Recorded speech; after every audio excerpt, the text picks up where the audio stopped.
네, YTN 라디오 김명수의 더 인터뷰 3부 순서 이어가겠습니다. 여당이 추진하고 있죠. 내란 전담 재판부와 법 왜곡죄 신설 관련해서 여당도 지금 본회의 처리를 앞두고 의총을 열었는데 일단 신중해야 한다는 의견이 많아서 다음 의총에서 결론을 내리기로 했습니다. 대한변협 민변참여연대 등도 위헌 가능성과 함께 사법부의 중립성 확보를 위해서 신중한 검토를 촉구하고 있는데요. 위헌 논란이 일고 있는 이 내란 전담 재판부, 법 왜곡죄 등에 대해서 법학전문대학원 교수를 직접 연결해서 자세한 이야기 들어보겠습니다. 장영수 고려대 법학전문대학원 교수 연결돼 있습니다. 교수님 나와 계시죠? 예, 안녕하세요. 네, 안녕하세요. 교수님께서는 이제 강단에서 헌법을 가르치시는 학자신데 어제 국민의힘이 주최한 그 독재화법 국민 고발에 참석을 하셔서 직접 마이크를 잡으셨더라고요. 예. 학자로서 지금 여당이 추진하고 있는 내란 전담 재판부에 대해서 강하게 비판하고 계시는데 가장 큰 이유는 어디에 있어요? 저는 민주화 이후 거의 한 40년 동안 발전되어 왔던 우리나라 민주주의가 지금 87년 이후 최대 위기에 처해 있다고 봅니다. 예. 지금처럼 노골적으로 삼권 분립도 필요 없고 사법부 독립도 무시하는 이런 경우는 처음이거든요. 예. 저는 여기에 대해서 상당히 강한 위기의식을 가지고 있습니다. 이 내란 전담 특별 재판부가 만약에 여당의 의지대로 통과가 된다면 어떤 일이 벌어지는 거예요? 일단 처음에는 이제 내란 특별재판부라고 했다가 내란 전담재판부라고 이름을 고쳤거든요. 예. 그런데 명칭만 바꿨지 실체는 달라진 게 하나도 없습니다. 그리고 이런 특별재판부니 특별법원이니 하는 것은 1487년 헨리 7세에 의해서 설립됐던 스타 챔버 코트, 보통 성실청이라고 번역하는데 예. 그때의 경험 이후로 전 세계 각국에서 위헌으로 널리 인정하고 있습니다. 사법부 독립이 침해되고 그리고 당사자 입장에선 법 앞의 평등이나 공정한 재판의 침해가 확실하게 인정이 됐었거든요. 예. 우리나라에서도 해방 직후에 반민 특위의 특별재판부 그리고 2005 당시에 3.15 부정선거 관련자 등의 처벌을 위한 특별재판소 예. 이게 전부 다 위헌 문제를 피하기 위해서 헌법적 근거를 두었습니다. 그런데 지금 이 내란 전담재판부라고 하는 거는 그런 헌법적 근거도 없이 법률로서 이런 걸 한다는 건 위헌일 수밖에 없습니다. 예. 그 내란 전담 재판부의 주요 내용 가운데 판사 추천위원회에 그 법무장관이 포함된 것을 위헌 가능성이 가장 높은 부분으로 많이들 이야기하고 있더라고요. 그 내란 전담 특별 재판부에서 위헌 요소가 가장 큰 부분은 어디라고 보세요? 저는 그거보다는 예. 이제 헌법이 이 사법 행정권까지 포함한 사법권 전체를 법원의 권한으로 인정하고 있습니다. 예. 그리고 그랬을 때 이제 재판부의 구성이나 배정에 관한 권한도 당연히 법원에 속하는 거고 결국 헌법 제101조 제1항 위반이다. 이게 위헌성이 뚜렷한 거고 또 하나는 이렇게 함으로써 게임의 룰을 바꾸는 한참 경기 진행 중에 지금 게임의 룰을 바꾸는 일을 하고 있는 거거든요. 예. 이거는 당사자 입장으로서 납득할 수 없는 소급비법이 됩니다. 이런 점에 있어서도 위헌성이 강하다. 그렇게 봅니다. 네. 그러니까 지금 경기가 진행 중이라는 뜻은 지금 내란 재판부 1심 재판이 진행 중이라는 말씀이신 거죠? 그렇죠. 예. 그리고 이제 내란 전담 재판부의 위헌성과 함께 이 법 왜곡죄 신설에 대해서도 강하게 비판하고 계시는 거죠? 법 왜곡죄라고 하는 게 도대체 왜 등장했느냐? 이게 우리나라에서는 이 법관이나 혹은 검사나 이런 사람들만 대상으로 하는 게 아니라 예. 국가공무원 전체를 대상으로 하는 직권남용죄가 있습니다. 그러니까 이제 법 왜곡으로 얘기하는 것도 직권남용이 일부거든요. 예. 그러니까 이걸 굳이 도입할 필요가 없는데 오히려 체계상의 혼란입니다. 그렇다고 직권남용죄 폐지하지 않은 것도 아니지 않습니까? 예. 독일 같은 나라는 직권남용죄가 없기 때문에 그런데 지금 우리나라에서는 더더군다나 이 법 왜곡죄 얘기가 나오는 순간들이 사법부를 압박하는 순간입니다. 예. 처음 나온 게 예전에 이제 사법농단 의혹 어쩌고 해서 얘기할 때고 그 다음이 지금이거든요. 그러다 보니까 이런 내란 전담 재판부 하면서 동시에 이제 법관들에 대해 가지고 뭐 좀 이상하면 법 왜곡죄로 처벌하겠다 이렇게 이제 엎어놓는 것으로 보입니다. 예. 법 왜곡죄가 만약에 본회의를 통과해서 신설이 된다면 어떤 문제가 생길 수 있다는 거예요? 예를 들어서 예. 이제 내란 전담 재판부든 아니면 일반 재판부든 이제 판결의 결과가 마음에 안 든다 했었을 때는 당신 이 판결 이상하다. 예. 그러니까 법 왜곡죄로 기소하고 처벌하겠다. 이렇게 하는 게 가능해집니다. 근데 이게 이제 문제가 되는 것은 이 판사에 대해서 압박을 가하는 것일 뿐만 아니라 이게 예. 말하자면 기소권자가 제한이 없습니다. 다시 말하자면 누구라도 여기 대해서 이 판사 문제다, 저 판사 문제있다, 혹은 이 검사가 기소를 안 한 게 문제다, 한 게 문제다, 이런 일들이 무수히 많이 발생할 겁니다. 예. 사법체계 전체가 혼란에 빠질 겁니다. 그러니까 법원 판결에 불만을 가진 사람들은 모두 이 법 왜곡죄로 걸 수 있다 이렇게 보시는 거예요. 그렇죠. 그리고 또 이 민주당 지금 일각에서 이 내란 관련 위헌 법률 심판이 제청되더라도 내란 재판은 중지되지 않도록 하는 법안이 있어요. 그 위헌 소송 방지법이요.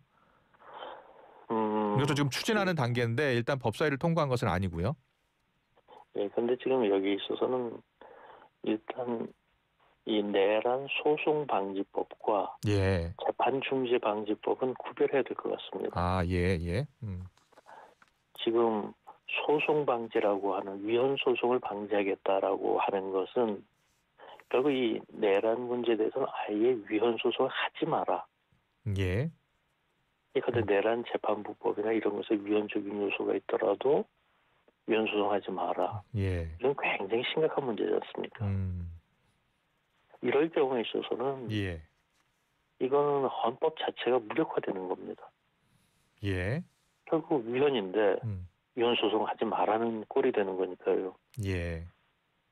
그런데 이제 재판 중지 방지법 추미애 의원이 발의한 거죠. 예. 이거는 또 다른 문제입니다. 물론 이것도 지금 위헌이라고 판사가 생각해서 위헌범위 심판제 지정을 했는데 그 위헌인 법률 계속 적용해서 예. 재판해라. 이게 이제 법관의 양심에 따른 재판이 맞냐? 예. 이런 문제가 생기거든요.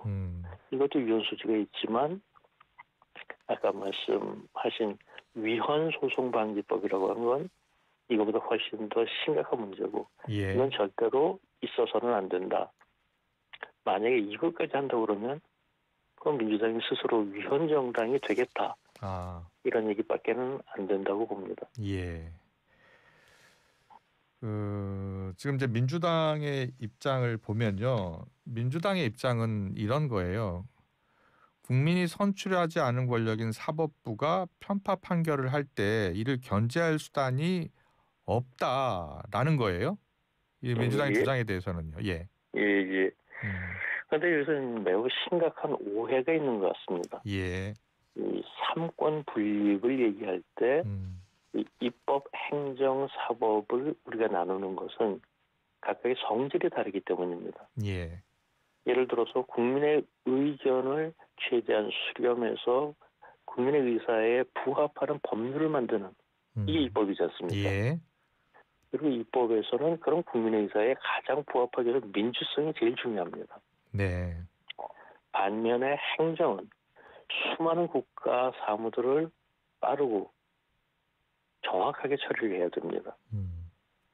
그리고 이 과정을 국회와 똑같이 할 수는 없어요. 예. 그러다 보니까 효율성이 굉장히 중요한 가치일 수밖에 없습니다. 예, 예. 그리고 사법의 경우에 있어서는 법적 분쟁을 공정하게 해결해야 되기 때문에 이 사법의 재판의 공정성이 생명이거든요. 예. 행정이나 사법에 있어서 민주성이 필요 없다는 얘기는 아니지만 그렇다고 해가지고 민주성만으로 국회와 똑같은 기준으로 행정이나 사법을 얘기하면 안 되거든요. 네. 그러다 보니까 국회를 구성하는 방식, 정부, 행정부를 구성하는 방식이 서로 다르고 예. 법원의 경우에서 사법부의 독립이라는 게 다른 기관과는 달리 특별하게 강조되는 이유도 거기에 있는 겁니다. 그런데 이제 어떤 국회의 경우처럼 국민에 의해서 선출된 이게 가장 중요하다. 이렇게 얘기를 하면 공정성은 어디로 가는데요. 예. 정책 편향성이라는 게 없어야 공정한 재판이 가능한데 어떤 선출된 권력을 얘기하기 시작하면 정책 편향성은 반드시 따라붙거든요. 예. 예, 그런 점에 있어서 사법의 본질을 오해한 것이다. 이렇게 봅니다. 예. 그 공수처 수사 범위 확대 법안이요? 검사 예. 판사의 직무 관련 범죄뿐 아니라 다른 모든 범죄를 확대하는 건데 이 공수처 수사 범위 확대 법안은 어떻게 생각하세요? 지금 일단 그동안의 공수처가 세 가지 점에서 문제가 있었습니다. 예. 권한은 큰데 뭐 조직과 인력 이런 게 너무 작다. 전문성이 떨어진다. 예. 다른 기관과의 협조가 잘 안 된다. 근데 이런 문제 하나 해결 안 해놓고 이 권한만 더 확대하겠다. 이것도 문제고요. 예. 그리고 그것도 왜 해필이면 판사 검사의 관련 범죄들을 직무 관련성 떠나가지고 확대하느냐. 그것도 지금 이 내란 전담재판부법 법 왜곡죄 이것과 함께 얘기를 했거든요. 예. 예. 그러다 보니까 이거 패키지로 결국 법관 압박용 아니냐 이런 생각들을 또 하게 만드는 거거든요. 예. 결국 법관들이 뭔가 마음에 안 드는 판결을 하면 법 왜곡죄로 이제 압박하고 공수처 시켜서 수사시키겠다. 이런 것으로 비춰지니까 반대가 많아지는 것이죠. 예.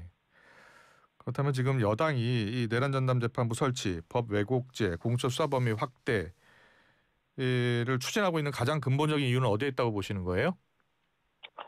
그거는 이제 여러 가지 분석들이 있는데 예. 대충 한 세 가지 정도로 정리할 수 있을 것 같습니다. 예. 하나는 이재명 대통령의 사법 리스크 때문이 아니겠느냐. 그런데 요즘에 와서는 이 얘기는 좀 많이 들어간 것 같아요. 예. 왜냐하면은 사법 리스크 때문에 그런다면 이렇게까지 할 필요는 없지 않느냐. 그런 얘기들이 더 많고 예. 두 번째로는 내년 지방선거의 승리를 위해서 이제 야당 국민의힘을 갖다 정치적으로 압박하려는 의도가 깔리는 거 아니냐. 네. 결국 국민의힘이 내란당이다라는 내란 프레임을 계속 밀어붙이기 위한 것이다. 그리고 세 번째가 이제 최악인데 지금 현재 입법부와 정부, 행정부를 다 장악했는데 사법부를 무력화시키면 아무 통제 없이 모든 권력을 다 장악하는 것이 된다. 이걸 위해서 그런다는 얘기까지 최근에 나오고 있거든요. 예. 그렇게 된다면 사실상 독재하겠다는 얘기가 되겠죠. 지금 각 법률 단체들 뭐 변협을 비롯해서 민변을 비롯해서요. 지금 교수님의 생각이 전반적인 생각입니까? 아니면 일부 생각입니까? 대체적인 생각입니까? 여러 의견을 가지신 분들도 많으실 거 아니에요. 많죠. 예. 많은데 지금 전체 국민들의 의견은 제가 확인하기 어렵고 예.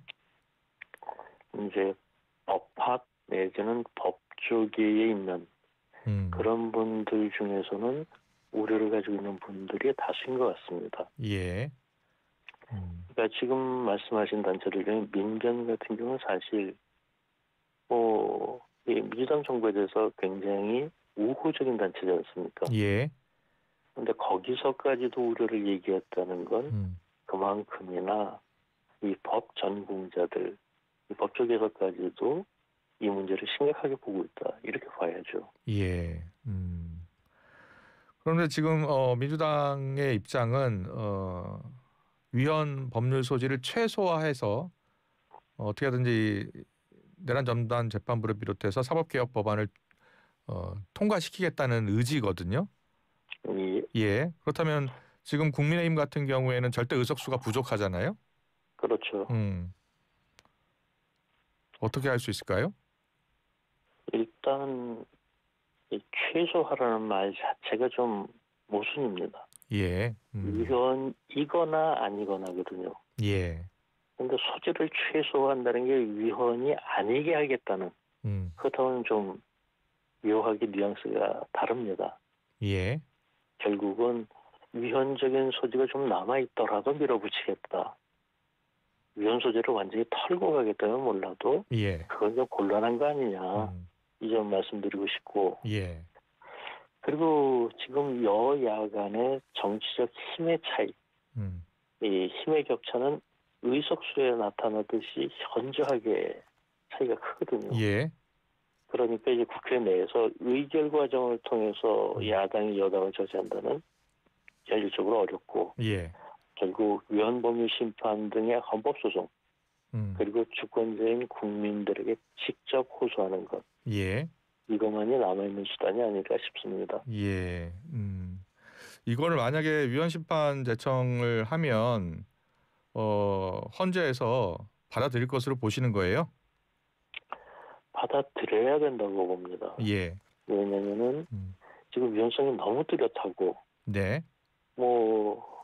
어제 있었던 법관 대표회의에서조차도 문제 삼았고, 이 법조계 전반에 있어서도 심지어 민변까지도 이거 문제 삼고 있는데, 이거 합헌이라고 하면 뭐가 되겠습니까? 예. 이 법안이 국회를 통과한다면 이재명 대통령이 이제 행사할 수 있는 게 또 거부권이 있기는 한데 이미 대통령실에서도 내란 전담 재판부 위헌 소지를 최소화하는 과정 한해서 공감한다라는 취지의 입장을 밝혔잖아요. 우상호 정무수석이. 예. 예. 그래서 국회를 통과한다면 그대로 진행될 가능성이 높은 상황 아닐까요? 이재명 대통령이 예. 이 법안 통과를 원치 않는다면, 예. 그래서 민주당이 대통령의 뜻에 반해서 강행한다. 예. 이건 저는 이럴 가능성은 별로 없다고 봅니다. 예. 예.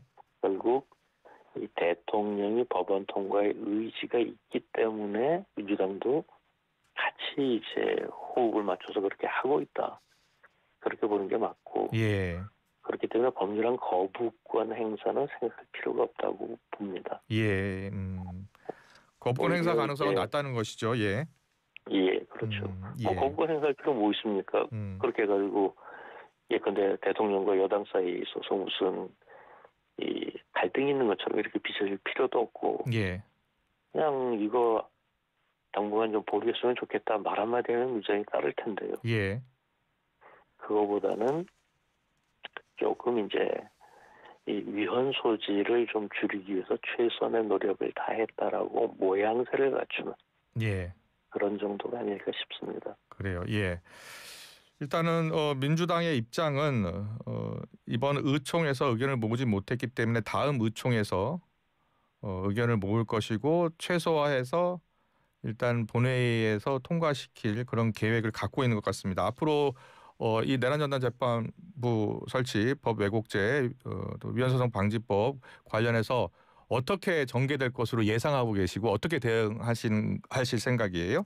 헌법학자로서?